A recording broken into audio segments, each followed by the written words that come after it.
네, 여러분 안녕하세요.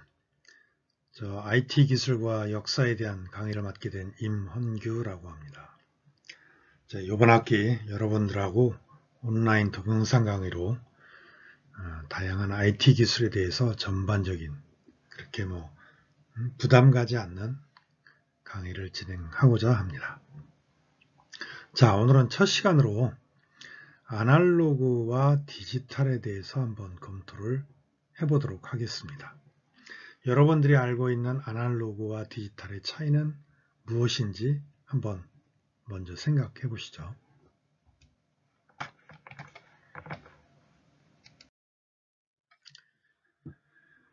자, 위키백과에 보면 아날로그에 대한 정의를 이와 같이 해놨습니다. 아날로그는 영어로 analog 혹은 여기 GUE까지 붙는 이런 영어 단어를 사용을 하고 있는데요. 아날로그는 어떤 수치를 길이, 각도 또는 전류와 같이 외부적인 원인에 의해 연속적으로 변하는 물리량으로 나타내는 일입니다. 그래서 이것을 우리가 표현하는 방법들 중에 대표적인 것들이 이런 것들이 있죠.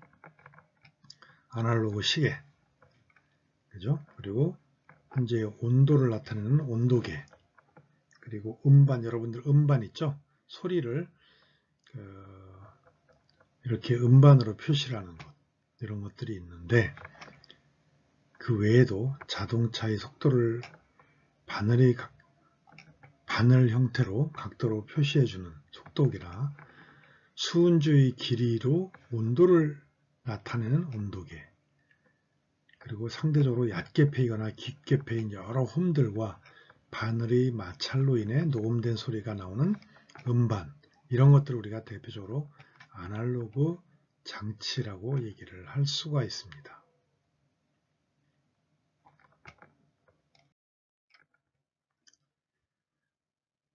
자, 그럼 디지털이라는 건 무엇일까요? 역시 위키백과에 보면 디지털이라 함은 아날로그를 연속적 실수가 아닌 특정한 최소 단위를 갖는 이산적인 수치를 이용하여 처리하는 방법을 말한다. 어렵죠? 어려울 수밖에 없어요. 영어하고 한자하고 우리나라 말을 막 섞어 쓰다 보니까 어려울 수밖에 없는데, 결국은 다시 말하면 숫자를 가지고, 즉 디짓이라는 용어는 손가락을 나타내는 라틴어인데, 즉 숫자를 세는 것이죠. 즉 어떤 연속적인 값을 갖는 것이 있을 때 이 연속적인 값을 끊어서 딱딱 중간중간 끊어서 몇 단계, 10단계다 그러면 10단계로 나뉜 어떤 숫자로 표시하는 그런 것을 우리는 디지털이라고 얘기를 할 수가 있습니다. 그래서 우리가 일반적으로 얘기하는 디지털 컴퓨터, 이런 디지털 컴퓨터, 그리고 mp3 음악, 얼핏 보기에 음악은 아날로그 같은데 이 음악을 표현하는 저장된 형태는 mp3라는 형태로 저장이 되어 있어요. 그래서 이 저장된 형태인 mp3는 바로 디지털 데이터라고, 음악을 표현하는 디지털 데이터라고 얘기를 할 수가 있습니다. 또 여기 보면 카메라가 있죠. 이 카메라에 LCD가 나타나 있죠. 필름이 없이 USB 메모리, SSD나 뭐 이런 것들이 요즘 들어가 있는 것들도 있어요. 고용량은. 그래서 메모리 형태로 저장되는, 이건 역시 디지털화 돼서 메모리에 저장되는 디지털 카메라, 이런 것들이 대표적인 우리가 현재 접하고 있는 디지털이라고 보시면 되겠습니다. 자, 그러면 지금까지 들은 얘기를 가지고 여기 있는 그림들 디지털인지 아날로그인지 한번 맞춰보시죠. 자, 한번 쭉 훑어보세요. 다 찾으셨어요? 각 그림이 디지털인지 아날로그인지 판단하셨나요? 네, 그럼 한번 볼까요? 자, 폴라로이드 카메라 뭔지 아시죠? 이 폴라로이드 카메라는 사진을 찍으면 잠시 후에 사진이 바로 인화돼서 나오죠. 이거 디지털일까요? 아날로그일까요?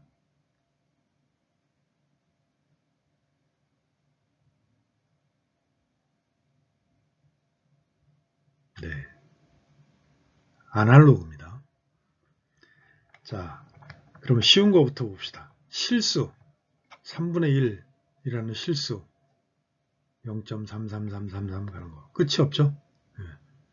이런 형태로 되는 것을 우리는 아날로그라고 할 수도 있고 아날로그라고 얘기를 하고, 정수로 표현되는 거 123 딱딱 끊어지는 거 있죠?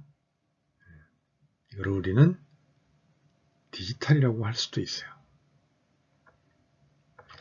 자, 그러면 이 카메라는 뭘까요?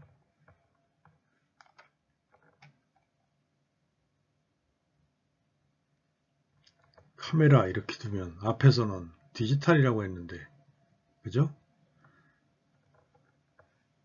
이 렌즈 쪽 이쪽만 봐서는 이게 디지털인지 아날로그인지 알 수가 없어요. 이 속에 필름이 들어가 있는 건지 아니면은 메모리가 들어가 있는 건지를 알 수가 없어요. 그래서 이런 경우는 이 카메라는 디지털이 될 수도 있고 아날로그가 될 수도 있어요. 자, 여기에 어떤 파형을 나타내는 그림이 두 개가, 서로 다른 그림이 두 개가 있는데, 분명히 이 두 개 중에 하나는 아날로그일 거고 또 다른 하나는 디지털인 것 같아요. 그럼 아날로그는 뭘까요? 네, 바로 이런 형태. 디지털은 이거. 엄밀하게 얘기하면은 이것도 아날로그일 수도 있어요. 하지만 우리가 일반적으로 이런 클락 형태의 표시, 보통 클락을 나타내는데, 이 클락 형태의 시그널을 우리는 보통 디지털을 대표하는 시그널로 보고 있어요. 자, 그러면은 이거 한번 봅시다. 이거 뭔지 다 아시죠? 여러분들 아마 어렸을 때 한번 가지고 놀았을 거예요. 워키토키라고 하는 거. 서로 원거리에서 대화하는 거죠. 자, 이거는 아날로그일까요? 디지털일까요?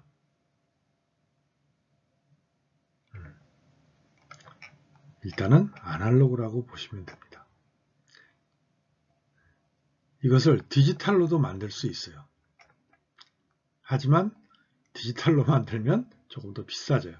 아날로그가 훨씬 간단해요. 그래서 이런 워키토키 같은 경우는 아날로그 기기라고 보시면 됩니다. 자, 그러면 하나 남은 거, 이거 뭐죠? 계측기죠. 이 계측기는 아날로그일까요? 디지털일까요?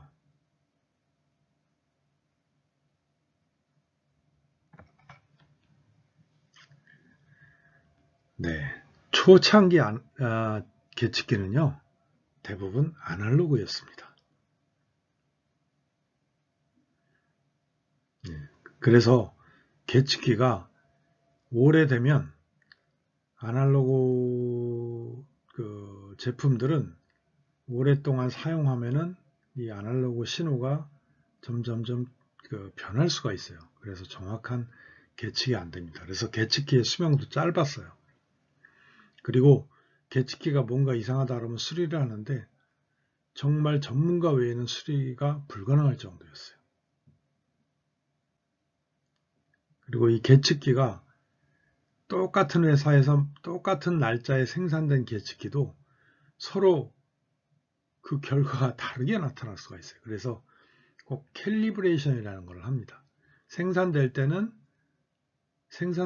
들어가는 부품들이 약간의 차이에 의해서 서로 다를 수가 있어요.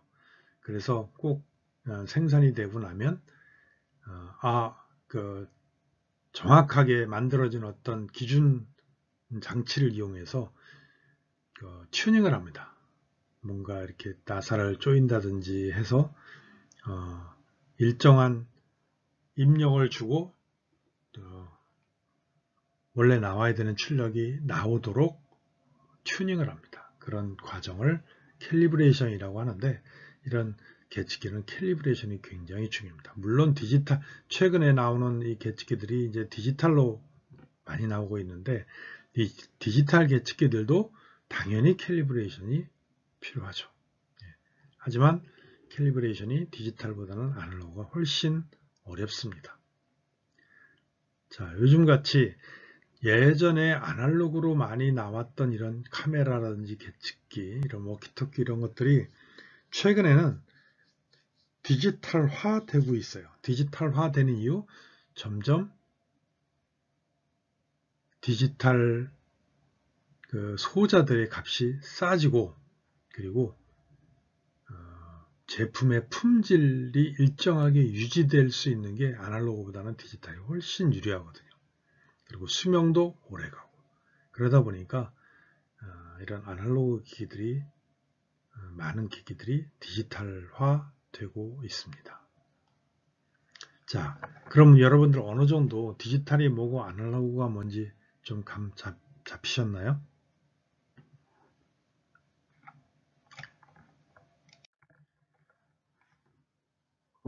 자, 우리가 보통 디지털하고 아날로그를 얘기를 할 때 전자 회로를 가지고 얘기를 많이 합니다. 그래서 보통 디지털 회로에 들어가는 소자들을 보면 이러한 것들이 있어요. 입력 쪽은 푸시 버튼이 눌렸느냐 안 눌렸느냐. 슬라이드 스위치, 이것도 온 오프겠죠. 일종의 PIR 센서, 이거 움직임 감지 센서죠. 우리 현관에 설치되어 있는 것. 그래서 뭔가 있다 없다 이렇게 둘 중에 하나의 결과를 내놓습니다. 이런 것들이 일종의 어떤 디지털 데이터를 생성하는 소자들이라고 보시면 됩니다. 딥 스위치, 이건 딥 스위치는 1, 0을 결정해 주는 거예요. 즉 연결이 되고 안 되고 이런 것을 결정해 주는 건데, 이 그림은 지금 하나짜리인데 스위치가 여러 개짜리가 하나의 제품으로 되어 있는 것들도 있습니다. 즉 이러한 장치들이 디지털 데이터를 입력하는 소자들이고, 디지털 데이터를 출력하는 소자들은 LED, 불이 들어왔다 안 들어왔다, 그죠? 들어온 경우와 안 들어온 경우 딱 두 가지로 나눠지죠. 불의 이 빛의 LED의 빛의 강도를 따지지 않을 경우에, 그리고 LED RGB, 이거는 LED는 그냥 색깔 딱 하나 결정되어 있고 온, 오프 이것만 표시를 해주는 반면에 LED RGB는 컬러를 표시를 할 수가 있어요. 컬러도 그래서 RGB, 레드, 그린, 블루에서 각각 빛의 삼원색이죠. 빛의 삼원색의 세기를 여기 전류로 걸어주면 빛이 전압을 걸어주면 색깔이 나타나겠죠. 이런 게 이제 RGB LED가 해당되는 거고, DC 모터, 직류 모터라고 하죠. 모터 앞으로 회전, 정지, 뒤로 회전 뭐 이런 것들 있죠. 허비 기어 모터, 이건 기어를 몇 도 돌려라 뭐 이런 것들이죠. 그리고 세그먼트 디스플레이, 숫자 하나를 표시할 수 있는 소자에 해당됩니다. LCD, 여러 픽셀을 표시할 수 있는 혹은 글자를 표시할 수 있는 LCD 디스플레이 패널입니다. 자, 이런 것들이 디지털 출력 디바이스들이 될 거고요. 그리고 보통 아날로그 쪽을 보면, 아날로그는 포텐시오미터, 이거는 어떤 포텐을 측정하는, 포텐이 어느 정도 강한지를 측정하는 거고요. 포토레지스터, 이거는 가로등, 어두워지면 가로등 불 들어오죠. 그때 쓰는 겁니다. 빛의 강도, 빛의 양에 따라서 어떤 신호 출력합니다. 어떤 신호를 출력하는데 그 신호 출력되는 값이 아날로그 형태로 나오는 겁니다. 울트라소닉 디스턴스 센서, 이거는 뭐죠?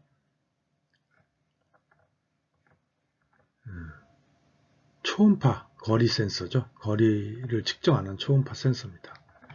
TMP, Temperature Sensor, 온도 센서입니다.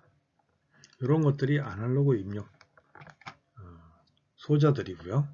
그리고 출력 소자들은 역시 LED, RGB. 이 RGB가 디지털이 아니고 그냥 어떤 컨티뉴어스 값, 아날로그 값이 들어가는 경우.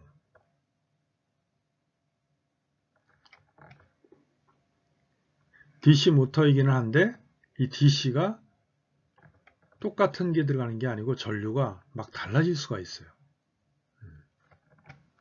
이건 좀 뭔가 그림을 제가 잘못 갖고 왔네요. 이거는 아까 디지털 얘기를 한 거였는데 이런 것들은 디지털이기는 한데 마이크로 서버 이런 것들은 이제 아날로그죠.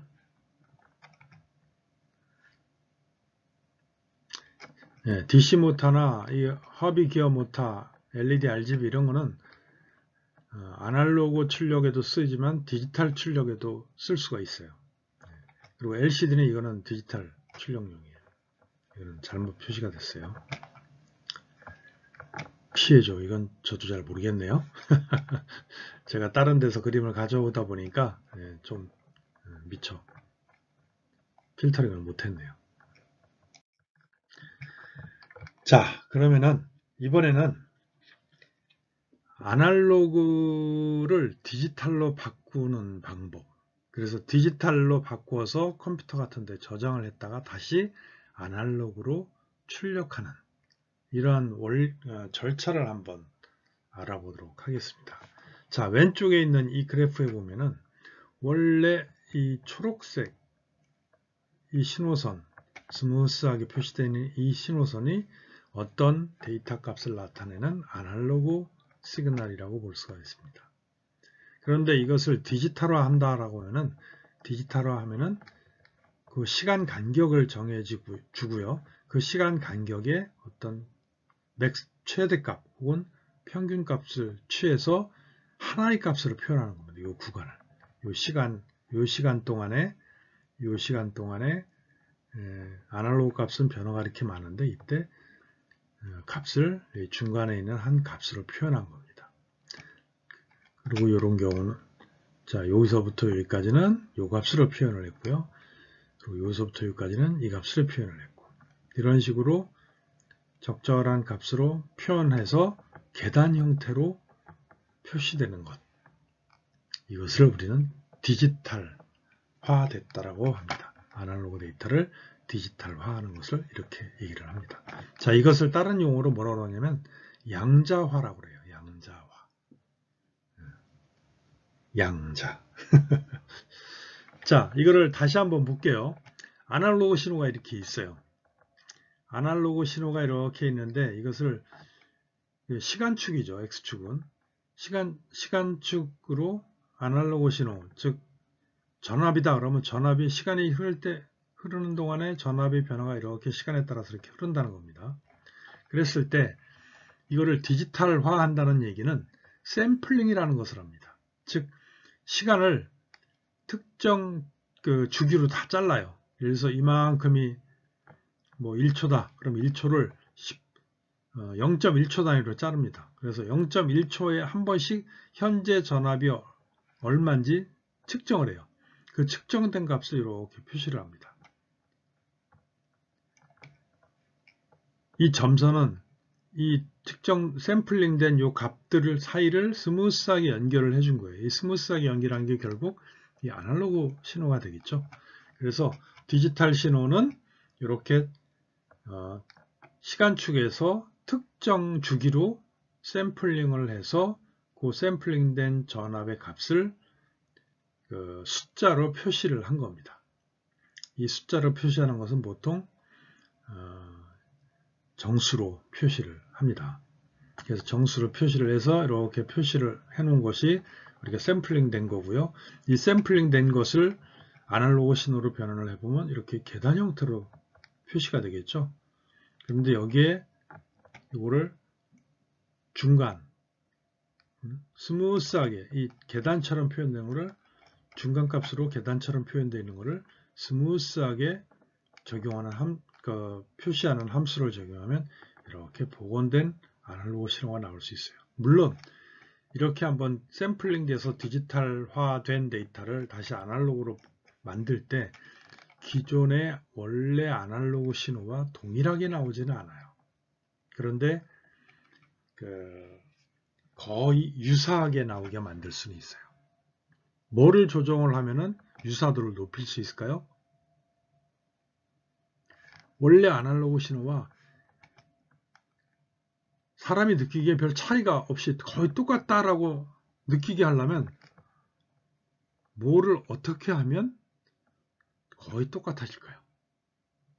한번 생각해 보세요.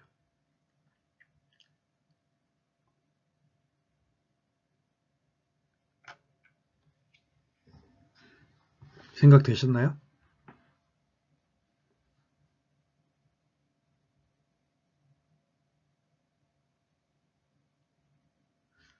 네. 자, 여기 샘플링을 했죠. 이 샘플링 간격을 주기를 훨씬 많이 하는 겁니다. 즉 간격을 굉장히 촘촘하게 하는 거예요. 그러면 촘촘하게 한 거를 쭉 표시를 하면 여기에 계단처럼 현재 보이는데 계단이 굉장히 작아요. 촘촘하게 딱 되면 이 원래 신호하고 큰 차이가 없게 보일 수가 있어요. 뭐 할수록 샘플링 주기를 점점 짧게 하면 할수록 원래 신호와 디지털 신호의 한 값을 표시를 했을 때 이런 계단식으로 표시를 했을 때 원래 신호와 거의 유사하게 보일 겁니다. 즉 무한대로 촘촘하게 했다고 생각해 보세요. 그러면 동일한 아날로그 신호가 나왔다고 해도 무방합니다. 그런데 너무 샘플링을 많이 하면 데이터 양이 너무 많아지잖아요. 그렇죠? 그럼 이거를 컴퓨터에 저장하는 양이 엄청 많아지죠.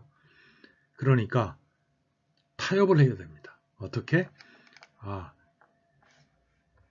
이렇게 샘플링을 했는데 샘플링 레이트라는 게 있어요. 그 샘플링 레이트를 조절을 해서 이 정도면 이거 소리야. 그럼 소리는 이 정도면 원래 아날로그 신호 소리하고 이렇게 복원했을 때 신호 소리하고 이거는 사람이 차이를 못 느끼겠다.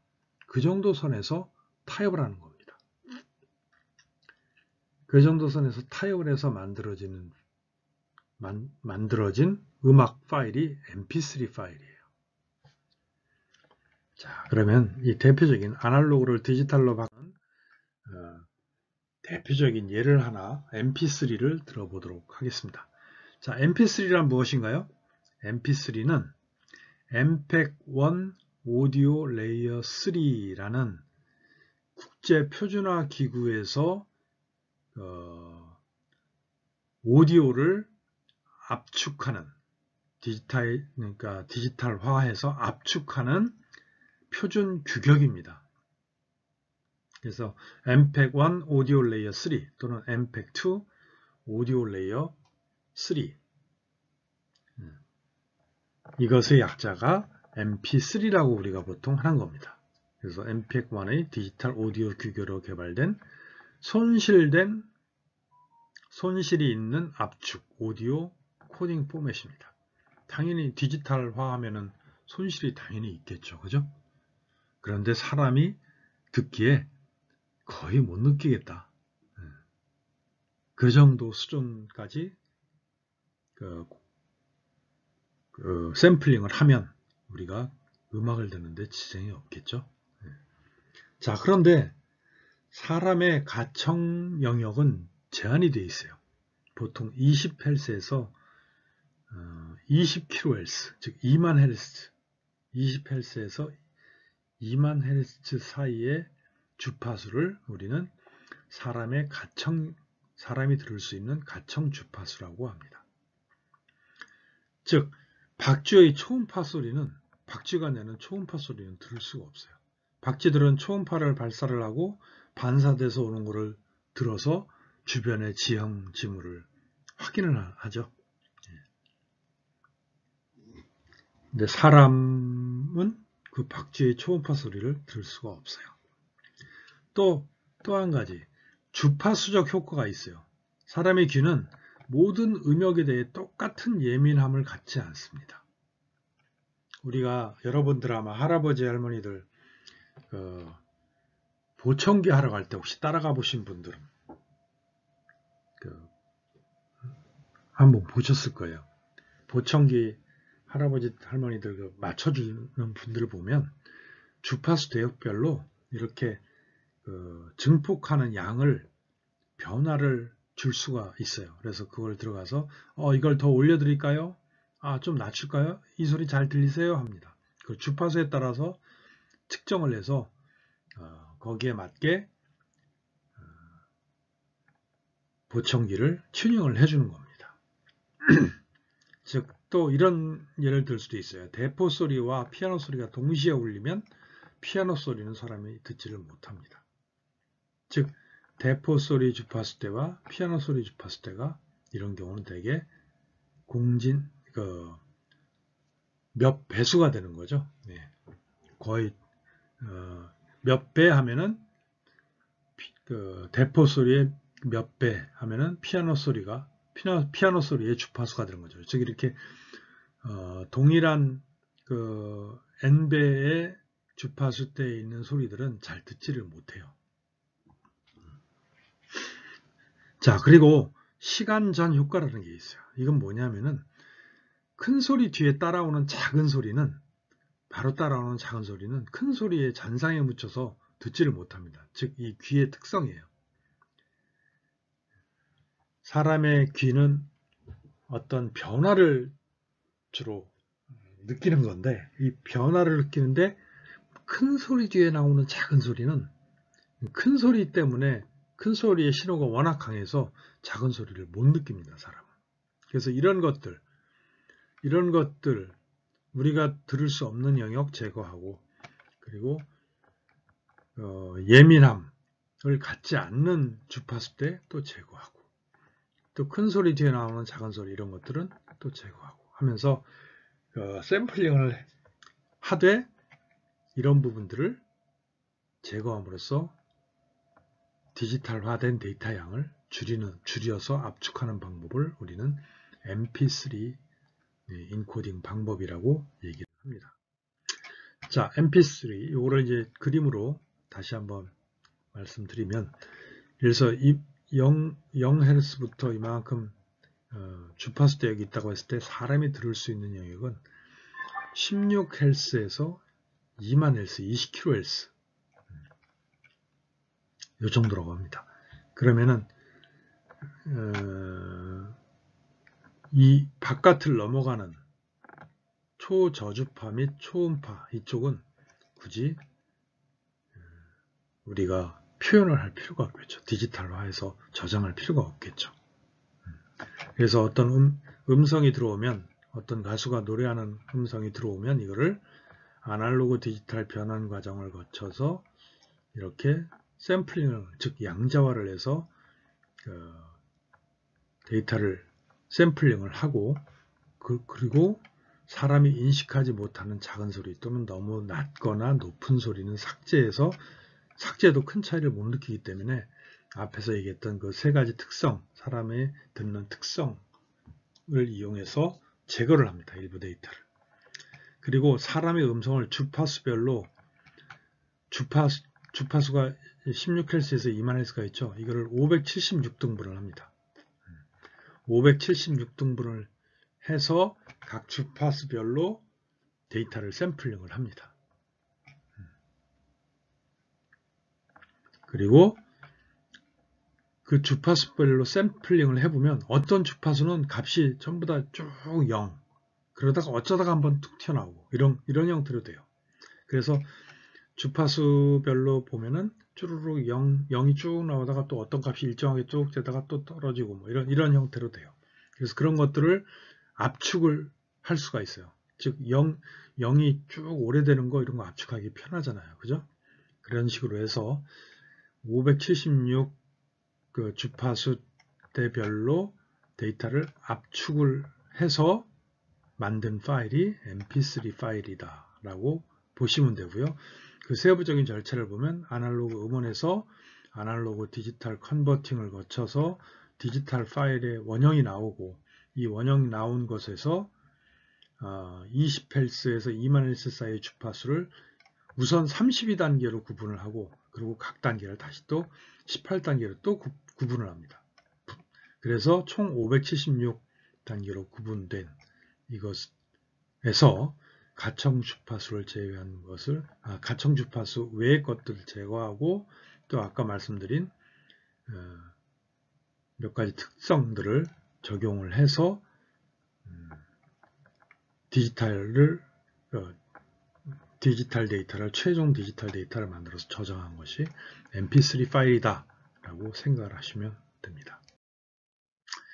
그래서 mp3 파일에는 압축률 이런 것들을 조절을 할 수가 있어요. 그리고 어느 부분, 주파수 대역을 전체를 다 할 수도 있고, 좀 넓게 할 수도 있고, 아니면 좁게 할 수도 있어요. 자, 전화는 우리가 일반적으로 사용하고 있는 전화는요, 2.5kHz. 이 정도만 해도 소리를 들을 수가 있어요. 그리고 스테레오 아닙니다, 전화는. 그렇죠? 그리고 비트율이 8kbps 정도 됩니다. 그래서 2.5kHz 대역까지, 최대 2.5kHz 대역까지만 우리가 샘플링을 해서 압축을 하면 약 96대 1로 압축이 되는 겁니다. 오리지널 샘플링한 데이터를 가지고. 자, 그리고 단파 방송보다 약간 좋은 수준 4.5kHz, AM은 7.5kHz, 즉 32kbps 정도의 비트율을 나타냅니다. 1초에 32,000비트라고 보시면 되는 거예요. 그리고 FM 라디오는 56에서 64kbps, 11kHz대라고 보시면 되고요. 그리고 CD보다 약간 낮은 좋은 음악, 그거는 96kbps 정도. 그리고 CD는 112에서 128kbps 정도가 되는 겁니다. 압축률을 보면 이렇게. 그래서 CD 수준이 가장 압축률이 낮죠. 즉 원래 음에 가깝다는 얘기예요. 압축률이 낮을수록. 즉 손실이 적다는 얘기겠죠. 참고로 한번 보시면 되겠습니다.